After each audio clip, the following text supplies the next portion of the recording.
Assalamualaikum warahmatullahi wabarakatuh. Kembali lagi bersama saya Rizky Safari. Bagaimana kabar kawan-kawan hari ini?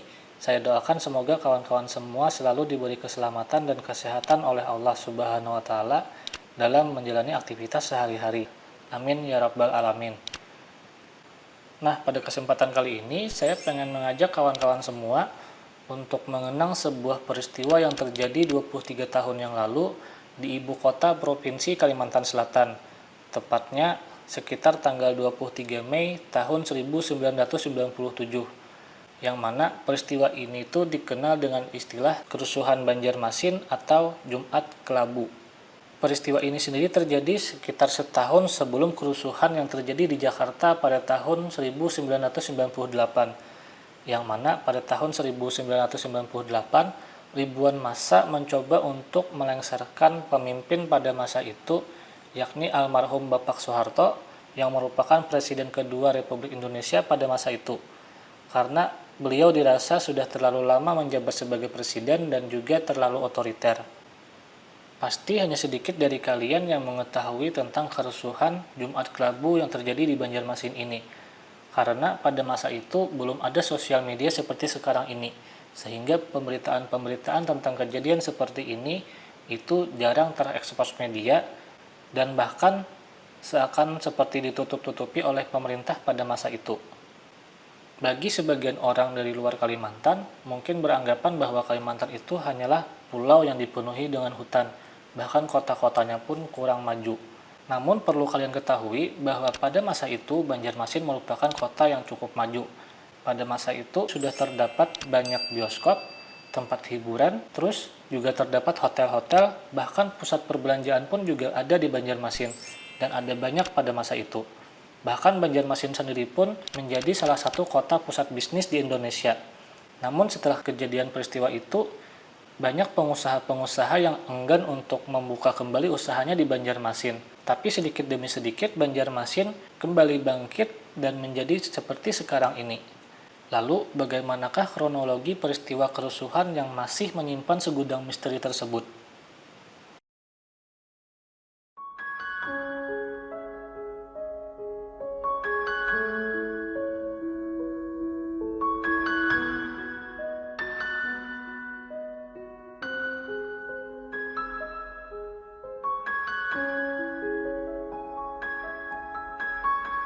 Pada Jumat pagi, tanggal 23 Mei tahun 1997, suasana kota di Banjarmasin saat itu masih sama seperti biasanya. Warga melakukan rutinitas mereka sehari-hari, yang bekerja tetap bekerja, dan yang berdagang tetap berdagang, tanpa ada yang mengira hari itu pusat kota Banjarmasin akan berubah menjadi lautan api bagaikan neraka. Hari itu merupakan hari terakhir putaran kampanye pemilu tahun 1997 dan akan ada hajatan besar di pusat kota menjelang pemilu tahun tersebut. Partai yang mendapat giliran berkampanye pada hari itu adalah Partai Golkar, dan kampanye tersebut memang dirancang dengan sangat meriah. Golkar kala itu masih menjadi kekuatan terbesar di antara dua kontestan pemilu lainnya, yakni Partai Persatuan Pembangunan atau P3 dan Partai Demokrasi Indonesia atau PDI yang telah berkampanye lebih dulu di hari-hari sebelumnya. Karena didukung penuh oleh rejim Orde Baru, Golkar kerap mengerahkan komponen penting pemerintahan untuk mendukung aksi kampanye. Sekitar pukul 9 WITA, kampanye diawali dengan kampanye simpatik berupa pendekatan kepada kalangan bawah dengan target operasi yaitu buruh, tukang ojek, dan tukang becak. Hari itu, warna kuning ada di mana-mana. Golkar membagi-bagikan sapu tangan bergambar beringin dan bekal nasi bungkus yang masing-masing berjumlah 10.000 buah. Kampanye membagi-bagi nasi bungkus dan sapu tangan itu pun usai dengan tenang sekitar pukul 11 WITA. Rencananya, kampanye akan dilanjutkan dengan hiburan rakyat yang dipusatkan di lapangan Kamboja dengan diramaikan oleh artis dari Jakarta. Tapi tak ada yang mengira petaka segera tiba saat terowongan sepeda motor bersahut-sahutan di pusat kota siang itu. Anak muda yang hendak meramaikan kampanye Golkar itu tampaknya tidak memperhatikan waktu. Sekitar pukul 12.30 WITA, umat Islam masih menjalankan ibadah sholat Jumat. Sewaktu ibadah berlangsung, sebagian massa kampanye Golkar yang umumnya terdiri dari anak-anak muda dan remaja berputar-putar berkeliling kota dengan menaiki sepeda motor. Suara raungan mesin motor yang knalpotnya dilepas itu dirasakan sangat mengusik ketenangan mereka yang sedang melaksanakan ibadah sholat Jumat.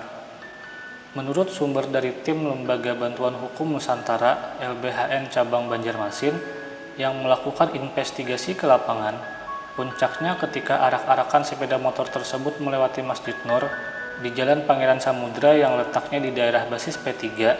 Jamaah salat Jumat yang luber sampai ke jalan itu masih sedang berdoa. Aparat keamanan sebenarnya sudah melarang massa kampanye Golkar untuk melewati Masjid Nur. Namun, Satgas Golkar bersikeras untuk melewati jalan itu. Alasan mereka, salat Jumatnya tinggal membaca doa dan hampir selesai. Karena merasa massa Golkar tidak menghargai orang-orang yang sedang beribadah, hal inilah yang memicu kemarahan jamaah yang ditambah provokasi bahwa Masjid Nur akan dibakar. Sehingga selepas ibadah salat Jumat, amukan massa tidak bisa dihindarkan. Sentimen di lapangan memang kentara. Massa pun datang secara tiba-tiba, terutama datang dari kantor-kantor pemilih P3 di zaman itu. Seperti masyarakat yang tinggal di Jalan Jati yang sekarang Jalan Pangeran Antasari, Kampung Melayu, dan Kampung Gedang yang secara histori dan ideologis merupakan basis massa P3 di zaman itu. Massa datang secara spontan dan tanpa terorganisir karena dipicu kemarahan terhadap Golkar. Ketika massa mengganggu kampanye yang merupakan jatahnya Golkar, secara tiba-tiba, maka bentrok antar pendukung partai pun tidak bisa dihindari. Massa juga berdatangan dari berbagai sudut kota Banjarmasin, dan sasaran pertama yang dituju adalah kantor DPD 1 Golkar Kalimantan Selatan.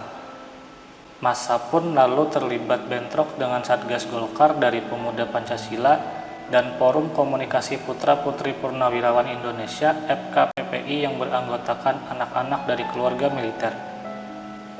Jumlah massa jauh lebih besar dan semakin banyak dibandingkan dengan Satgas Golkar.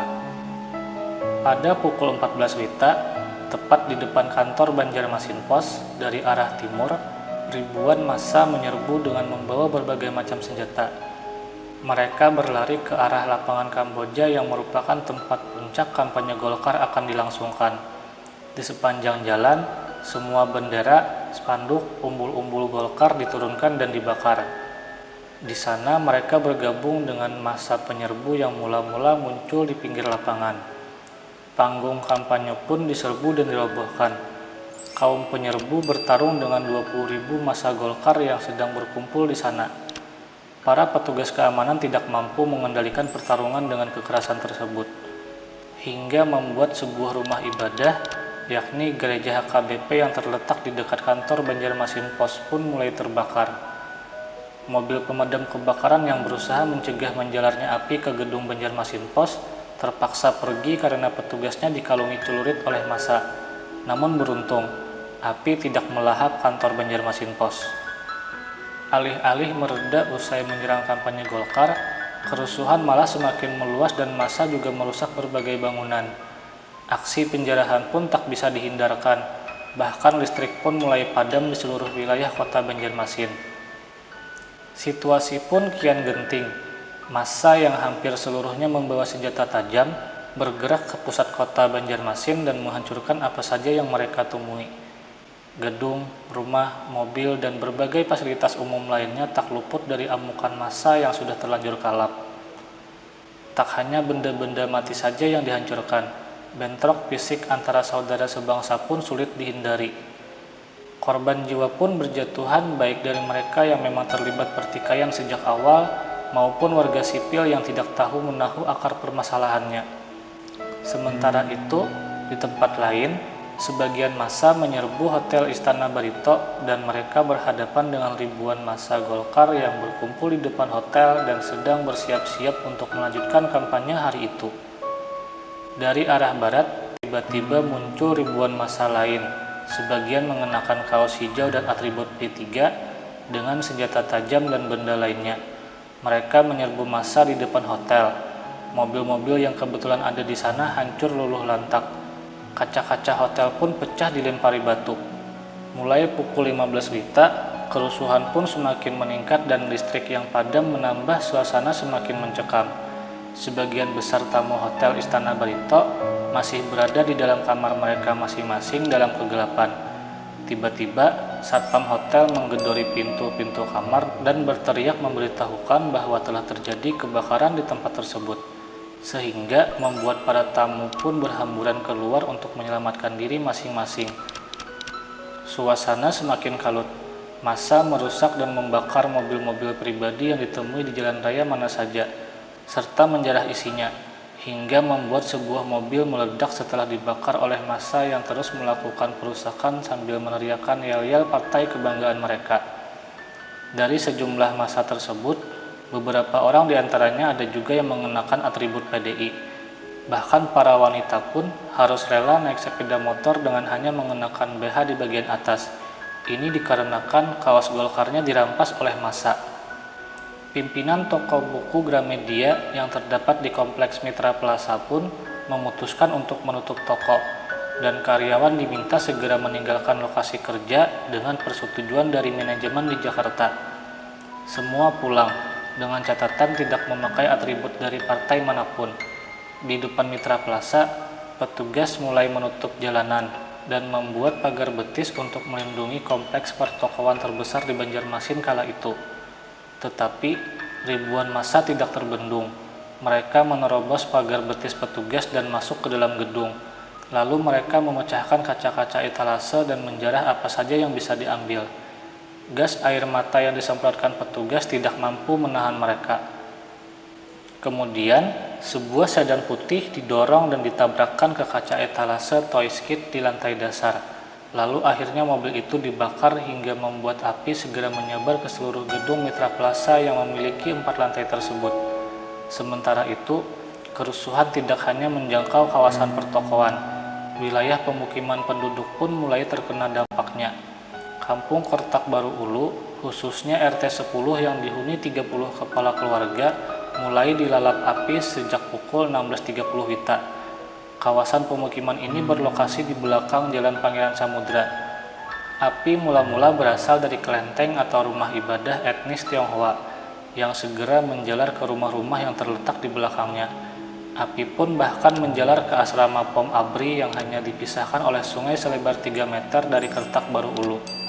Sementara di tempat lain, yakni di Jalan Veteran dan Jalan Lambung Mangkurat, pada waktu yang sama, sebanyak 6 gereja dan 1 ibadat Konghucu juga ikut hancur akibat amukan massa.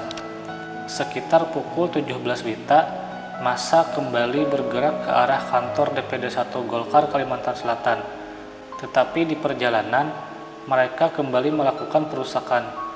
Kali ini, mereka melakukan perusakan di Junjung Buih Plaza dengan membakar genset yang ada di sana, sehingga membuat gedung 8 lantai tersebut akhirnya terbakar. Di gedung itu juga terdapat Hotel Kalimantan. Banyak artis yang memeriahkan kampanye menginap di sana.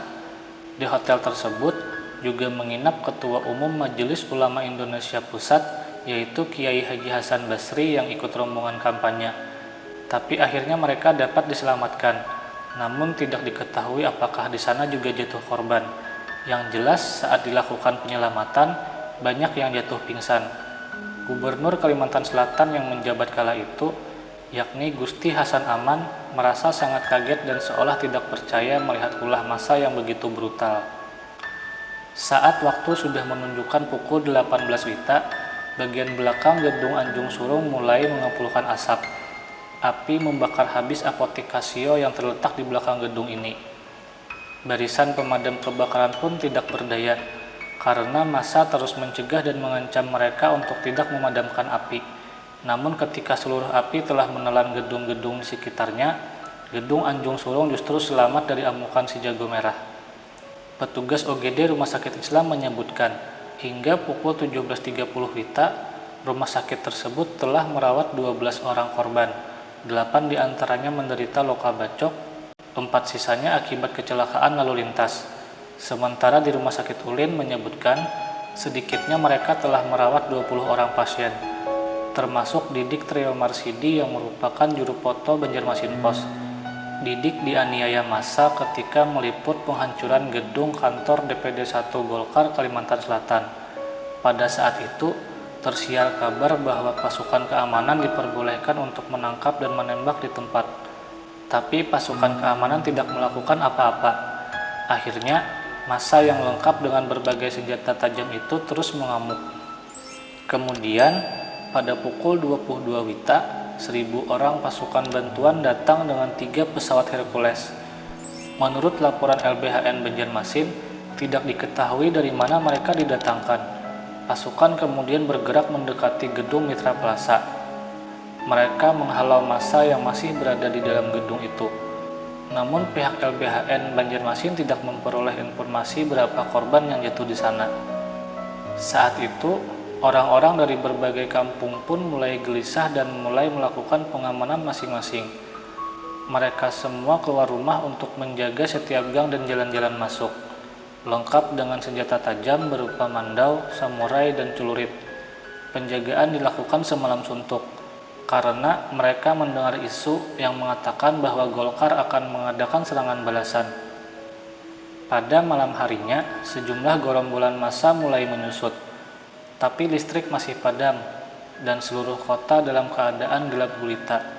Hanya diterangi kobaran api di mana-mana. Beberapa tempat diblokade petugas keamanan, namun gerombolan massa masih berkerumun di beberapa tempat.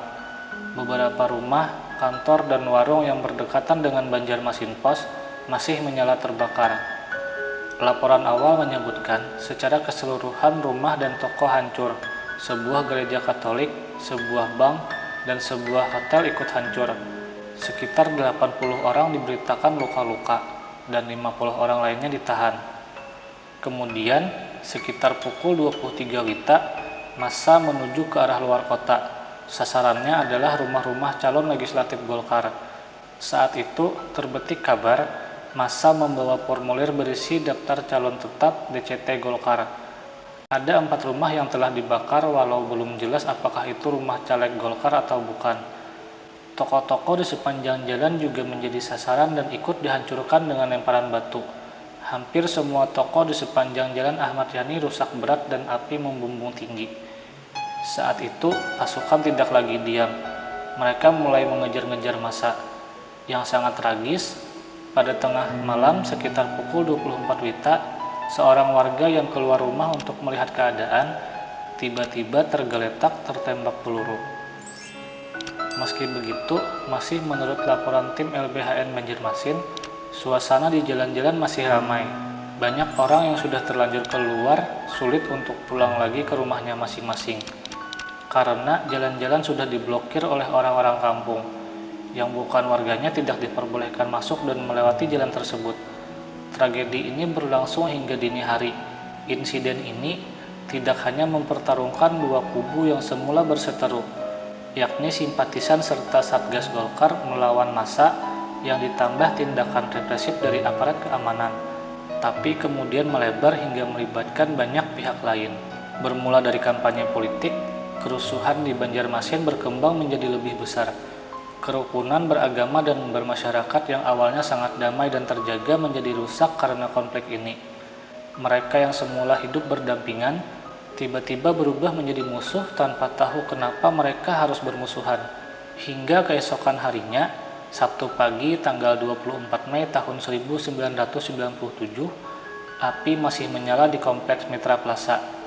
Seluruh lantai gedung tersebut masih belum bisa dimasuki. Tetapi bau hangit dan busuk menyengat hingga keluar ruangan. Regu penyelamat pun belum bisa bertindak apa-apa, karena gedung masih diselimuti api dan asap. Evakuasi baru bisa dilanjutkan sore hari ketika sebagian api sudah mulai padam. Kapolda Kalsel memberikan laporan kepada Kapolri mengenai kemungkinan terdapatnya sejumlah mayat yang terbakar hangus di dalam kompleks pertokoan. Para pejabat dari Jakarta yang sedianya akan ikut berkampanye diterbangkan kembali dari Banjarmasin. Mereka termasuk Menteri Sekretaris Kabinet, yaitu Saadillah Mursyid, dan Ketua Majelis Ulama Indonesia Pusat, yaitu Kiai Haji Hasan Basri.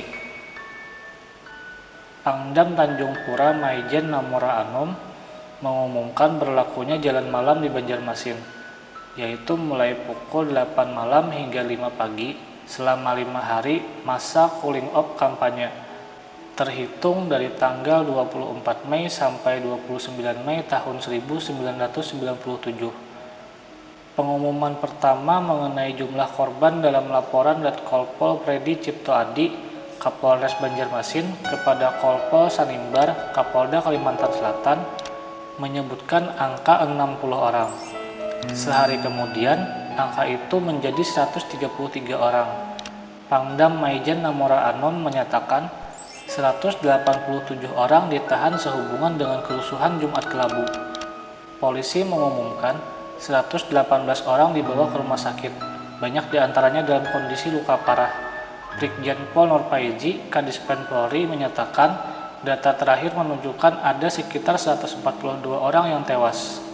Dengan rincian, 140 tewas terbakar di Mitra Plaza dan 2 orang tewas di pusat perbelanjaan 5 Cahaya. Masih dalam pengumuman resmi ini, 118 orang luka-luka ditambah 5 anggota ABRI. Menurut data hasil investigasi Tim Pencari Fakta Yayasan Lembaga Bantuan Hukum Indonesia (YLBHI), tercatat sekitar 123 korban tewas, 118 orang luka-luka, dan 179 lainnya hilang. Sementara Komnas HAM melaporkan ada 199 orang yang hilang dan 2 diantaranya berhasil ditemukan. Dari jumlah korban yang tewas, sebagian besar adalah mereka yang sama sekali tidak terlibat konflik. Mereka ditemukan hangus tidak bernyawa karena terjebak di gedung-gedung yang dibakar oleh massa. Jika angka orang hilang ini dianggap sebagai tewas, yang sangat besar kemungkinannya, maka perkiraan korban tewas antara sekitar 300 orang hingga 320 orang. 120 diantaranya telah dikuburkan secara massal dengan tata cara Islam di Kompleks Pemakaman Landasan Ulin Tengah, Kecamatan Landasan Ulin, Kota Banjarbaru, yang terletak 22 km dari Kota Banjarmasin. Sedangkan 3 korban lainnya sudah diambil keluarga mereka dan dikuburkan tersendiri. Kini semua itu berlalu tanpa ada penyelesaian.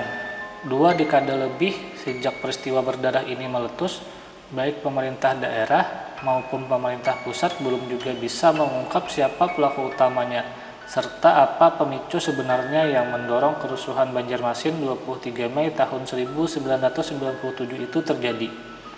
Pengarsipan Komnas HAM yang cenderung buruk membuat arsip tentang peristiwa ini pun telah mulai rusak dimakan rayap. Anggota tim pencari fakta yang telah dibentuk Komnas HAM untuk menyelidiki kasus ini pun sebagian besar sudah banyak yang telah meninggal dunia. Beberapa di antaranya adalah almarhum Asmarana Baban dan Sutandio. Belakangan diketahui bahwa seorang aktivis HAM yang telah tewas diracun pada 2004 silam, yakni almarhum Monir Said Talib, juga terlibat dalam investigasi kasus ini. Dan hal ini membuat kasus ini justru semakin jauh dari kata keadilan. Maka dari itu, mari sejenak kita menundukkan kepala serta berdoa agar para saudara kita yang telah hilang dan meninggal dunia pada kerusuhan Banjarmasin 23 Mei tahun 1997 itu diterima di sisi Allah Subhanahu wa taala. Amin ya rabbal alamin.